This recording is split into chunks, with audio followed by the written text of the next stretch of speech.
Look at these near beers. Oh, there's a few here. All the colors of the rainbow. The near beer rainbow. Yes.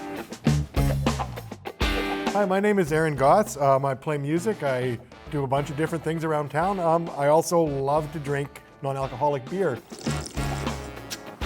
I've drank 242 kinds and love to share some of my knowledge.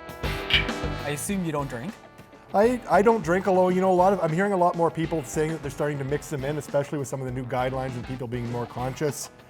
But yeah, personally, I haven't had a drink in 10 years, and for the first 7 years, non-alcoholic beer wasn't that good. And then sometime just before the pandemic started, I started hearing some things and started getting some things showing up on the shelves and through the mail. And yeah, the game has changed. They've cracked the code. They've figured out how to make these things taste good.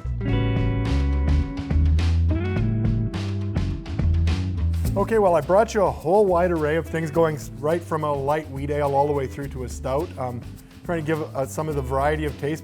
What are we going to crack first then? Well, let's start here with, this is a wheat ale from Calgary. It's fairly light, and as the style goes, it's not a really hoppy thing. It's kind of more some subtle, well, you'll notice some crackery notes as I pour this in, and some sort of, see, it's very pale. Bit of a very fluffy head. What should I be looking for in a wheat beer like this? Well, this one is kind of a lot more subtle. You're going to be looking for some notes of orange zest, kind of some honey, bit of some bready, grainy notes. This one is fairly light-bodied. Well, let's give it a taste here. All right, cheers. Oh yeah. Yeah, see, so it's subtle, but there's a lot of different things going on there. It's nice and smooth. It's very clean. Just that little bit of honey and orange on the aftertaste. Okay, we're going to try a Czech Pilsner from Vancouver.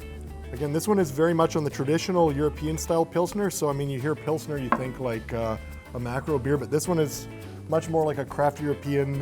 You'll notice it's a lot more hoppy. There's some grain, there's some very floral notes, but it's also very gentle and very kind of, there's a delicateness to it. Put it in the mouth, on the palate, it is crisp. Very clean, very dry. Very floral, some peppery notes, some herby notes. A really, really big fan of this one. Yeah.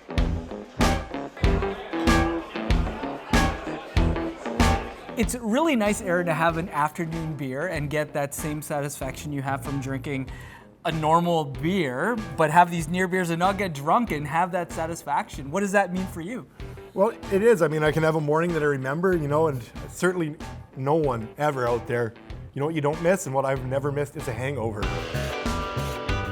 We're gonna try a fruit beer. Okay, fruit beer. Where's the fruit beer from? This is a sour. This is from Quebec. Okay. And Quebec has an unbelievable scene right now. It's hard to get stuff outside of the province, but there are literally over 100 non-alcoholic beers alone produced in the province of Quebec. This is a good one. Okay. I'm excited. I don't think I've ever had a sour beer, even when I was drinking. So. Well, we're gonna change that. Okay. Smelling it. Oh yeah, you can smell a little bit of the fruit on it. It's dry and it's got a nice raspberry kick to it. Okay, well let's do it. Oh yeah, that's a lot of raspberry, but it's got that sour kick. It's not intensely sour, but it makes it cut through. Well, thank you for introducing me to my first sour beer. Okay, well, wonderful. I'm glad to have been able to make that introduction. History. History.